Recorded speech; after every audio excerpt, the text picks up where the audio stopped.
नमस्कार प्रणाम। चंदन चंचल अपने फैंस के लिए फिर एक तड़कता भड़कता सॉन्ग लेकर आ गया भाई साहब। जिस गाने का टाइटल है ए हो बलमा। कब और किस समय रिलीज किया जाएगा तो बने रहे वीडियो के साथ। नमस्कार है, आप सब देख रहे हैं भोजपुरी प्लेटफॉर्म यूट्यूब चैनल। आप सबको बता दूं कि भोजपुरी से तमाम तरह की खबरें आप सबको दिखाया जाता है। चंदन चंचल की बात करते हैं तो चंदन चंचल फिर एक गाने लेकर आ गए मार्केट में बवाल मचाने के लिए, जिस गाने का टाइटल है ए हो बलम। आप सबको बता दूं इस गाने को रिलीज किया जाएगा ओम रिकॉर्ड्स भोजपुरी पे। जिस गाने का टाइटल है ए हो बलम, जिस गाने को गाए हैं चंदन चंचल के द्वारा इस सिर्फ गाने गाया गया है। और आपको बता दूं इस गाने की क्यों मैं बात कर रहा हूं, तो सबसे बड़ी बात इसलिए कर रहा हूं कि इस गाने में आप सबके बहुत शानदार एक्ट्रेस दिखेंगे। तिसाकर मधु और चंदन चंचल एक साथ दिखेंगे भाई साहब। जिस गाने का टाइटल है ए हो बलमा।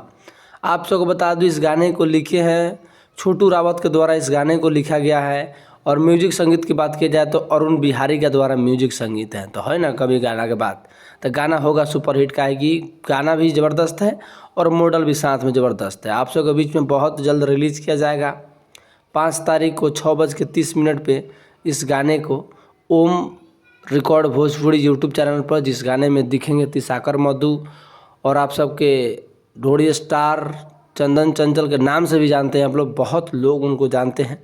तो आप लोग भी हो जाइए तैयार। और कितने लोग चंदन चंचल का गाना अच्छा लगता है एक बार कमेंट बॉक्स में कमेंट कीजिएगा और चैनल को सब्सक्राइब कर लीजिएगा, ताकि ऐसा ही खबर आप सबके लेटेस्ट खबर और न्यू खबर देने के लिए